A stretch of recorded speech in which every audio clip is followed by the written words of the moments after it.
Okay, so we continue on the next lecture, but before that, I would like to explain in regarding to the last week exercise, which is on the direct comparison exercise. Okay, so firstly we have already finished on comparison method of valuation, the first method. So I do believe that you already come up with your calculation, with your own justification in regarding to your market value. Okay, so by right, as you can see in the screen on your left side, you can see on the template for comparison method. So this is how you need to do when you are given a question of comparison method. Okay, and I would like you to be familiar with the question for comparison method as well. So during if the exam asks you in regarding to the comparison method, they will give you on the information for your subject property and also the comparable property. So you have been given all of the information, so by right you don't need to worry. Okay, whatever given in the questions and also in the comparable data, you need to analyze and be matched with your subject property. Okay, so benda-benda macam ni you kena highlight and you kena be more careful when you analyse all the data. Okay, so when we see on this when we look in this exercise, okay, so the comparable our subject property is agriculture land. It is palm oil. Okay, so palm oil is considered as agriculture, which is acreage of 10 acres. 10 acres after we convert into hectares it is 4.46 hectares, and the palm oil is about 7 years of age. As we know that palm oil at 7 years of age can be considered as matured. Okay, 7 to 15 years old, as I know lah, 7 to 13 or 15 years old is considered as matured, and then up to 15, maybe 16 or maybe 17 years old is old what is it old palm oil. Okay, so bila kita ada palm oil, kita kena consider cultivation tu tengah matured ataupun tengah young ataupun old. Okay, sebab different type of cultivation it produce different types of income. Okay, so in overall, the subject site is well maintained with proper drainage system, and the subject property is identified as lot 1078 within the Mukim of Dengkil and district of Sepang, and the land has direct frontage to the main road. So this is the specialty. Okay, the specialty for the our subject property. Okay, and the site is approximately 5 km from Pekan Dengkil.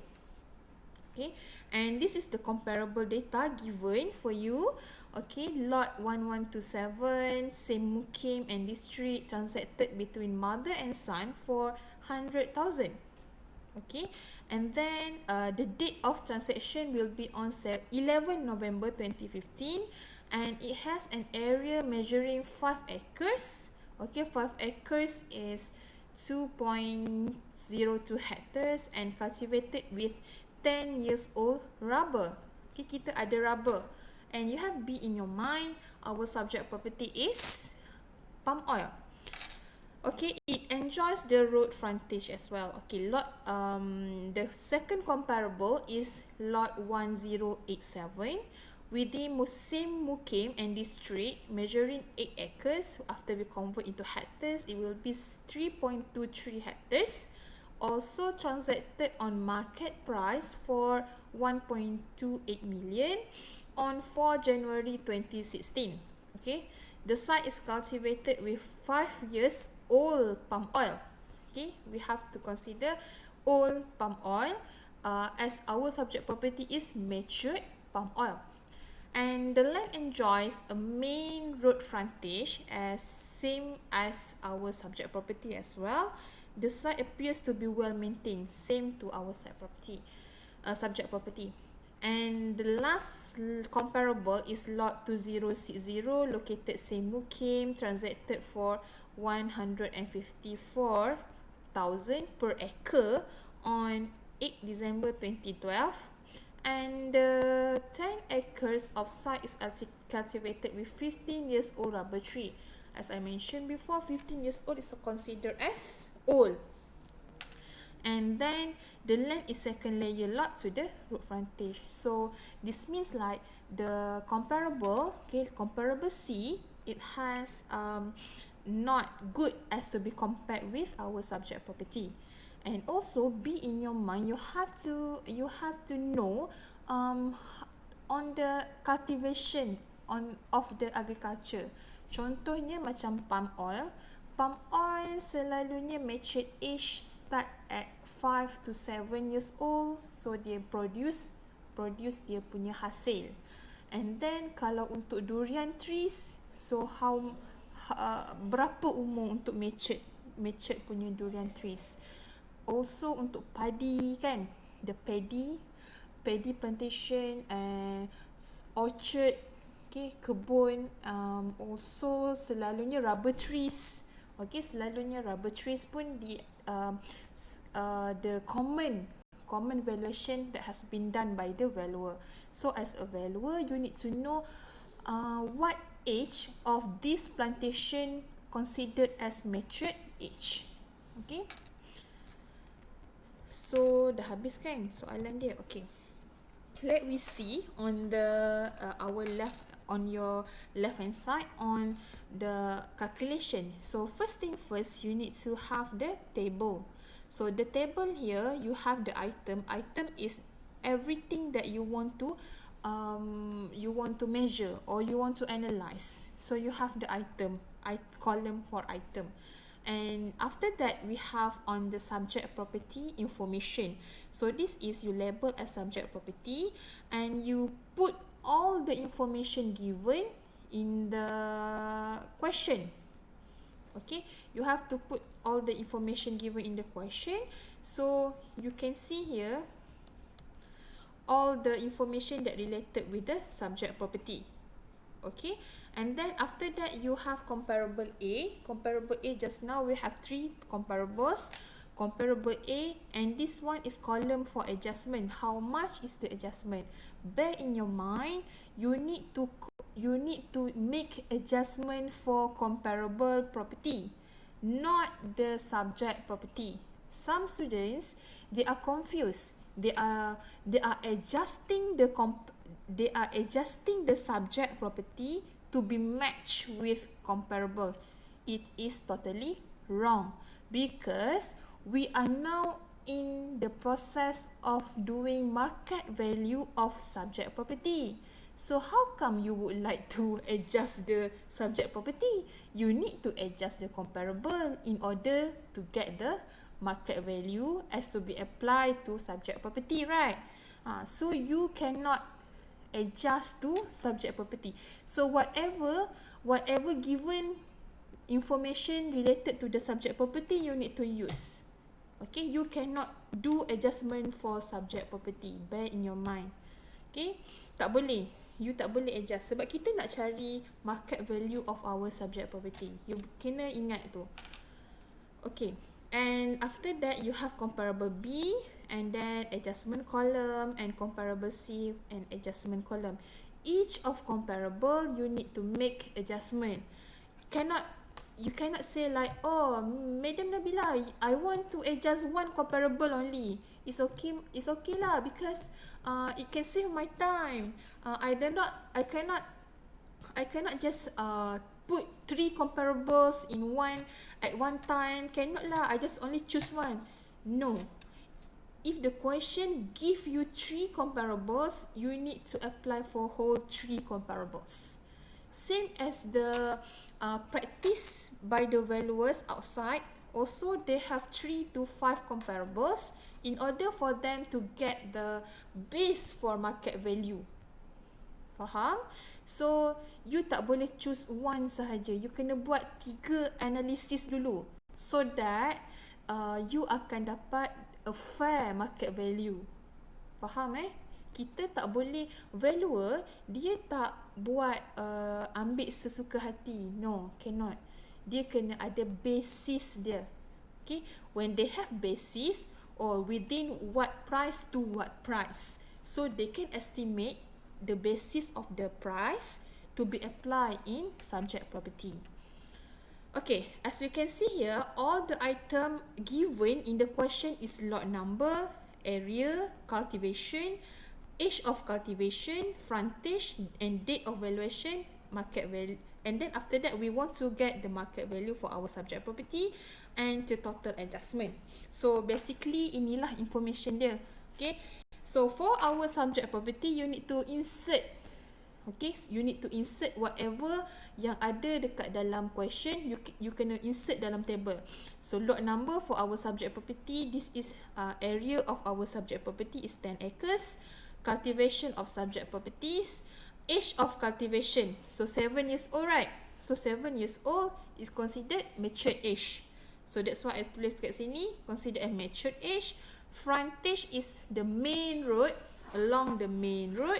And date of valuation, ini date of valuation yang lepas, previously. So sekarang you kena letak date of valuation up to today. Kalau you buat on 5th of November, so you punya date of valuation is 5th of November. So you kena buat up to today. You tak boleh, Miss, I nak buat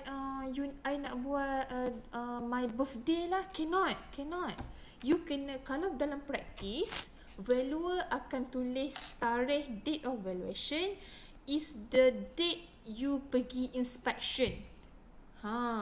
Okay, sebab date of valuation dia kena jadi date of inspection, because valuer akan analyse apa sahaja yang ada dekat site on the date of inspection. Kalaulah dekat site yang dia pergi on the date of valuation, masa tu plantation of palm oil is tengah harvesting, tengah berbuah, tengah ada income, tengah orang kata tengah boom lah, tengah ada income yang banyak. So itu apa yang valuer nampak. So valuer akan put a justification of the market value yang dia akan provide later. Alright, so bear in your mind, date of valuation is date of inspection. Sometimes the question will trick you. They just mention in the question the date of inspection is 23rd of February 2024, for example. So you need to use 23rd of February 2024 as your reference for date of valuation. Sometimes the question can treat you like that.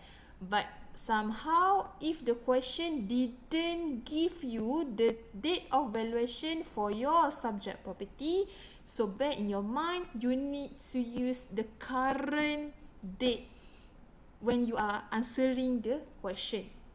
Kalau nanti dalam question masa during your final exam, you jawab soalan on 25th of November, so you punya date of valuation here must be 25th of November.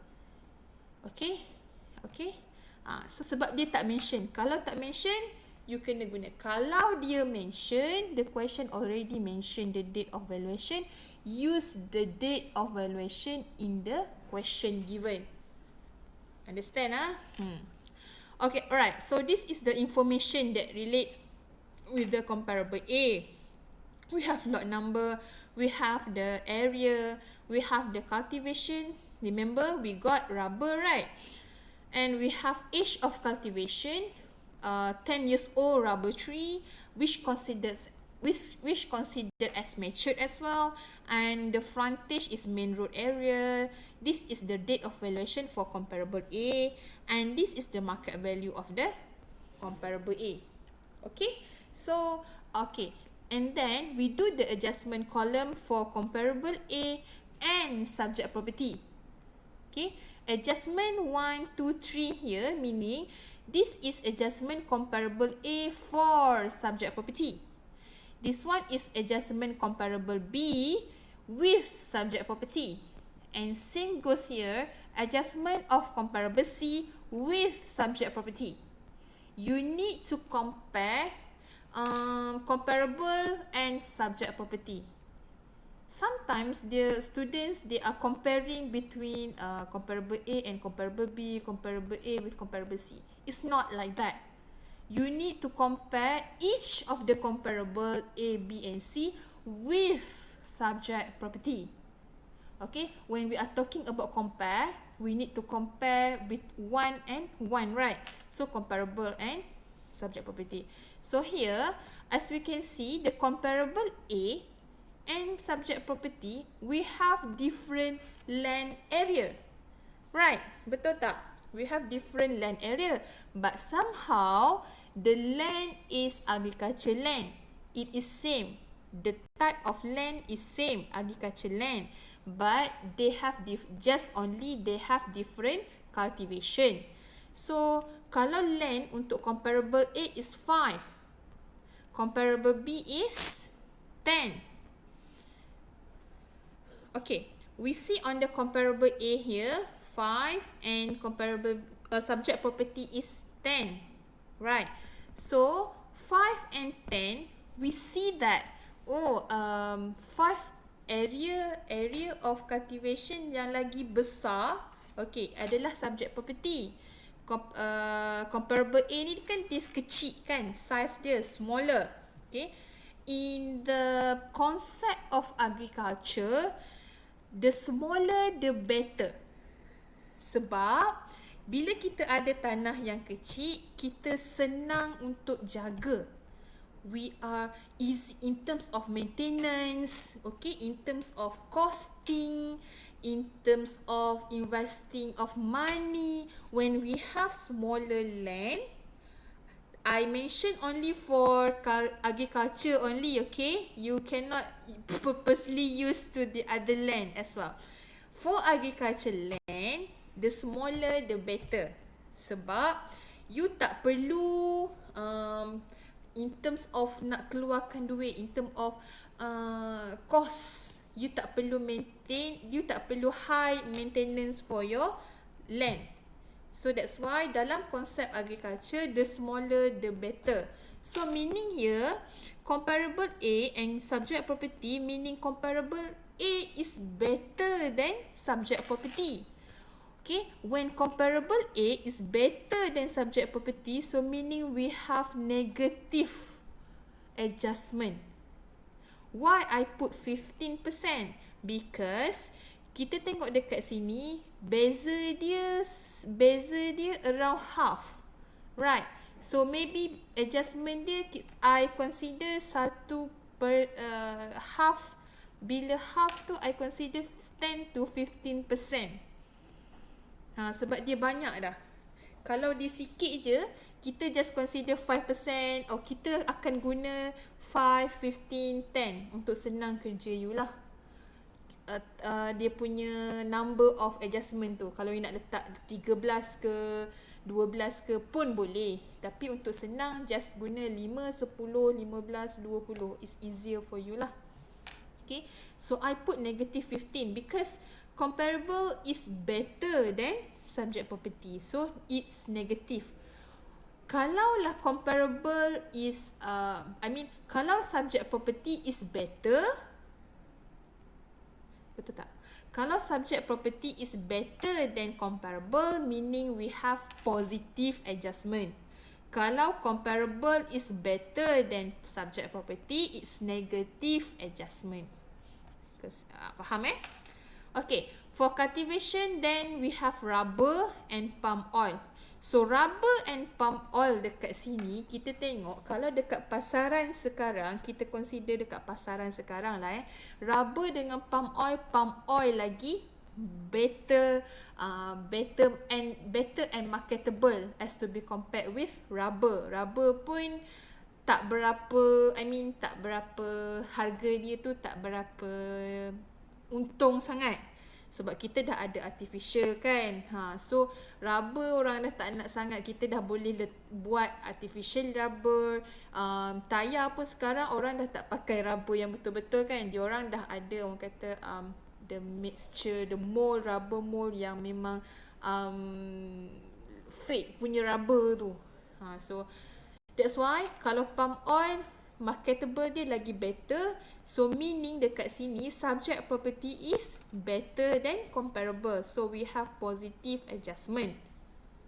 Okay, so why I put 10%, it's up to me lah, because beza dia a bit the gap dia tu lagi besar. Okay, so I put 10%. Kalau you nak letak 5% pun it's considered boleh diterima, still acceptable. Okay, so yang dekat sini yang penting. Tapi yang I cakap tadi, you nak guna 5, gandaan 5, 10, 15, 20. So that's why I put 10. Okay, untuk age of cultivation, 7 years old is matured for subject property, and 10 years old is also matured. So same age of, consider same age lah, right? Same type, still in matured age, so we don't have any adjustment. Sebab dia sama dalam matured age. So tak ada adjustment lah. Kalau sama, tak ada adjustment, just put 0%. And the frontage for subject property also same with comparable property, so adjustment also 0%. Okay, for date of valuation, okay, dekat I punya exercise ni on 27 of October 2020, and our comparable is 11/11/2015. So gap between 2020 to 2015 is about 4 years plus, right? So I put 25%.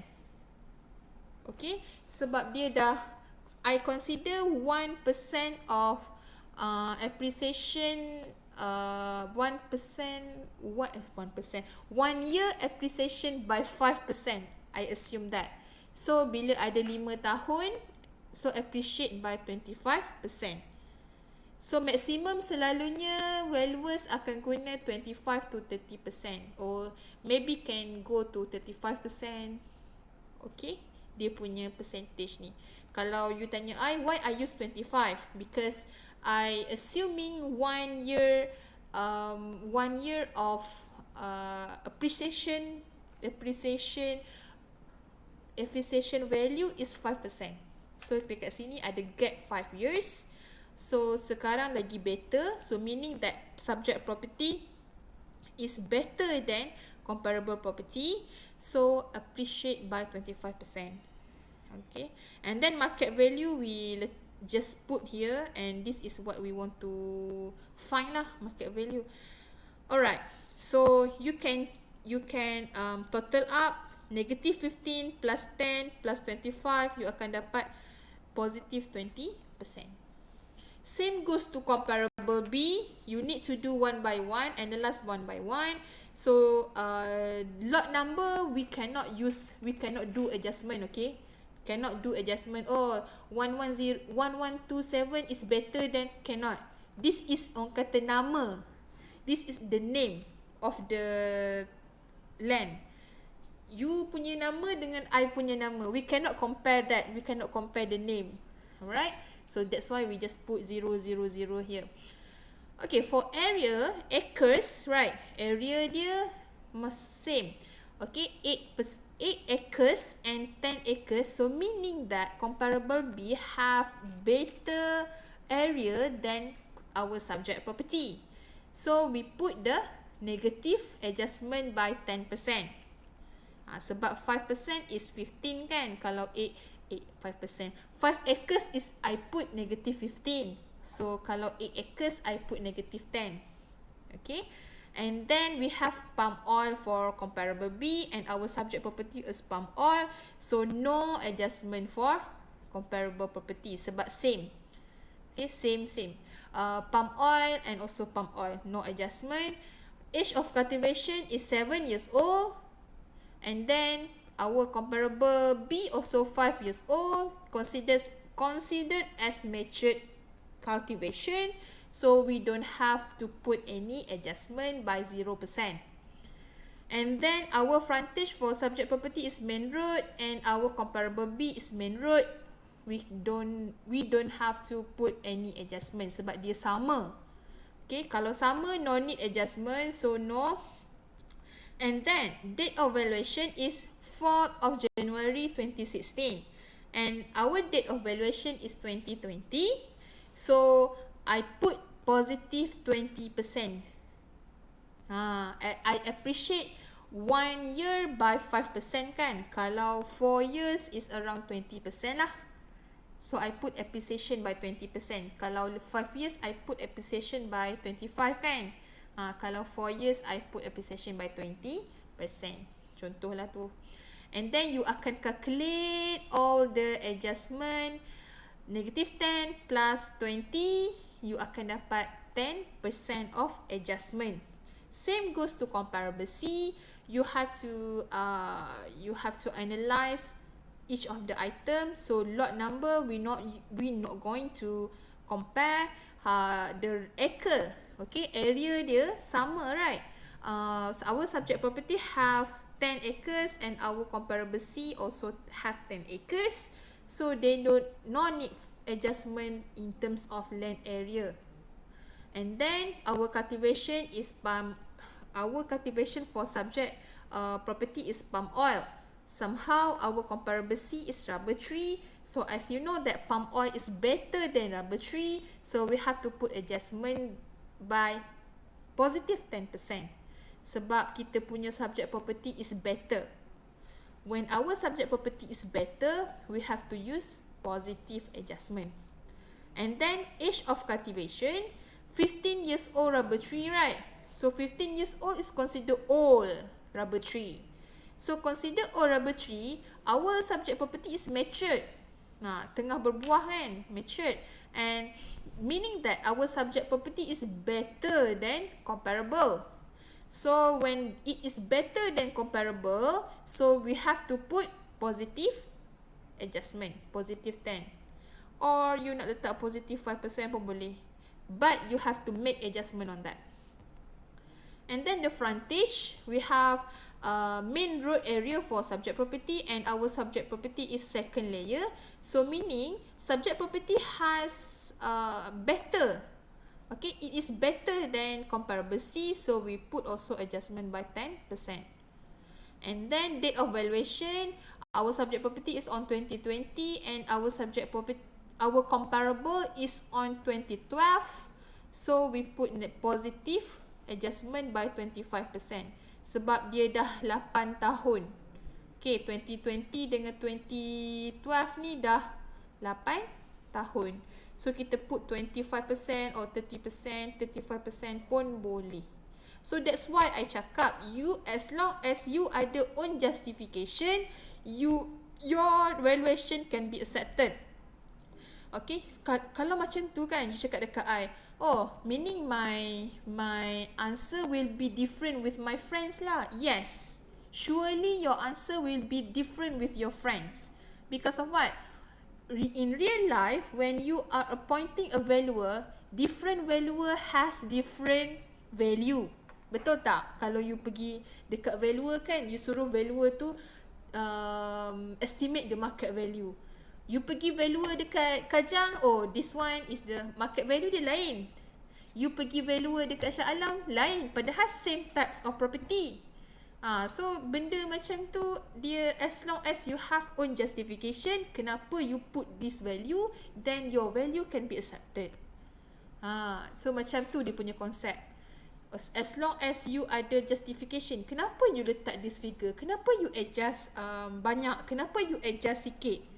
Okay, that's why valuation is combination of art and science. Okay, you ada your own arts. Okay, alright, after you calculate the adjustment for comparable C, we have 55%. Okay, so dekat sini kita dah nampak dah actually which one is our the best comparable. Okay, you akan tengok dekat sini, the more adjustment meaning the more error, the more adjustment kita buat, lagi banyaklah benda yang tak sama dengan our subject property. The lesser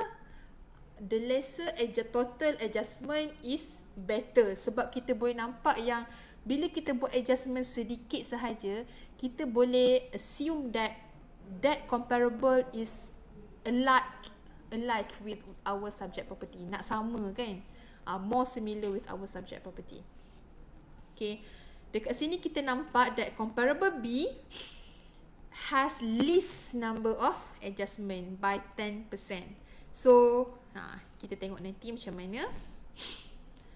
Explanation, then you akan buat explanation of our comparable property. So comparable A yang tadi tu kan has 20% of total adjustment.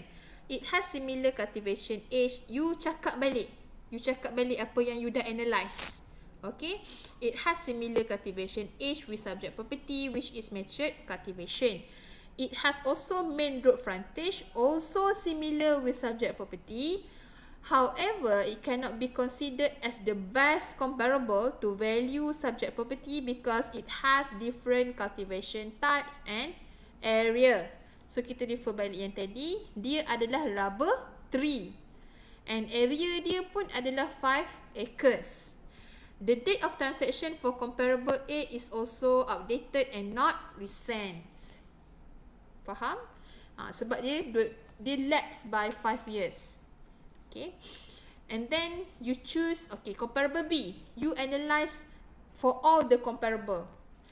Comparable B has 10% of total adjustment, which is the least total adjustment. And among the 3 comparables, it has similar cultivation age, types, and road frontage. It has only 2 different item with subject property. However, it already put some allowance as to make sure it has the same level with subject property. So the date of transaction for comparable B is the most recent among these comparable. So ini adalah yang menyebabkan comparable B kuat untuk kita analyse sebagai the best comparable to be considered as the basis for our subject property. Therefore, comparable B is the best comparable to value the subject property. Okay, so among the 3 comparable tu, you kena choose satu as the best comparable. Alright, so comparable C pula. Comparable C has 55% of total adjustment, which is the biggest total adjustment among the comparables. And it has only similar size of cultivation but with subject property. However, the types of cultivation is different. It is rubber tree. And it is also second layer lot, and the date of transaction is so-called outdated since it already around 8 years left. Okay, dia dah lama dah outdated. And therefore, the comparable C is not the best comparable to value the subject property. So, kita dah nampak dah dekat sini, among these 3 comparable, comparable B is the best comparable. Selalunya, bila valuer dia buat analisis, dia akan ambil number 1 is the recent date of transaction, number 2 is least number of adjustment. 2 benda ni dia akan tengok as to become the best comparable. Faham Satu, number one is the recent date of transaction. Kalau tak dapat recent of date of transaction, dia akan go to the least number of adjustment. Same practice as the outside valuer. Okay, the real case pun memang dia akan buat macam tu. Dia akan tengok dulu recent date of valuation, and number two, dia akan go for least number of adjustment. So kalau tengok kat sini kan, comparable A dia ada 20%, comparable B 10%, and comparable C is 55. Comparable C ni kita analyse dia ada 4 item yang tak sama dengan comparable, dengan subject property. Kalau comparable B dia ada 2 items je tak sama, which is nak sama kan. And then untuk comparable A kita analyse 3 item yang different. So that's why kita ambil comparable B. Okay, next what we need to do? We need to calculate the subject property. So how to calculate the subject property? So we need to get the market value of comparable B. We see here the market value of comparable B, which stated in the question is 1.28 million. So 1.28 million we have to put here. Okay, this is before the adjustment, right? Okay, sebab during the transaction, this is the market value pada tahun 2016. And then we have to calculate the market value per acre. Since our subject property is 1.28 million, it is 8 acres. So 1.28 million divided by 8 acres. We will get 160,000 per acre. 160,000 ringgit per acre. Alright, so after that, we need to calculate the market value of subject property. So market value per acre, we taking from the market value yang tadi tu, per acre tu. Sebab this is the basis of our subject property. Okay, kita akan guna nilaian daripada comparable B punya value. So market value per acre is 160,000. This is before adjustment, right? Because we are not doing the adjustment here. Kita tak buat adjustment dekat comparable, tapi kita buat adjustment dekat subject property. So market value per acre kita dapat 160 as the basis before the adjustment, and then we need to plus with 10% adjustment. Sebab tadi kita dapat 10% kan total adjustment. So we need to plus 10%. So kita akan dapat market value of subject property per acre is 176,000. It is after adjustment that we put already on 10% from the analysis above. Alright, then since our subject property, okay, calculation of market value of our subject property 176,000 times 10 acre, because subject property is 10 acre, right? So kita akan dapat 1.76 million. So you akan dapat, therefore the market value of subject property is 1.76 million. Macam ni lah cara kira untuk comparison method. So this is the final answer. Okay, so this is how you nak buat market value by using comparison method. For those yang buat those yang buat assignment yang group comparison method, so this is how you kena buat. And please make it in the words lah, dalam Microsoft Word, so that you akan you lagi kemas lah tulisan you tu. Okay, so this is panjang sikit lah. Kalau dalam exam, this is falls under section B. Yang ada markah banyak sikit tu. So thank you very much. If you have questions, then you can ask me during the class. Okay, bye everyone.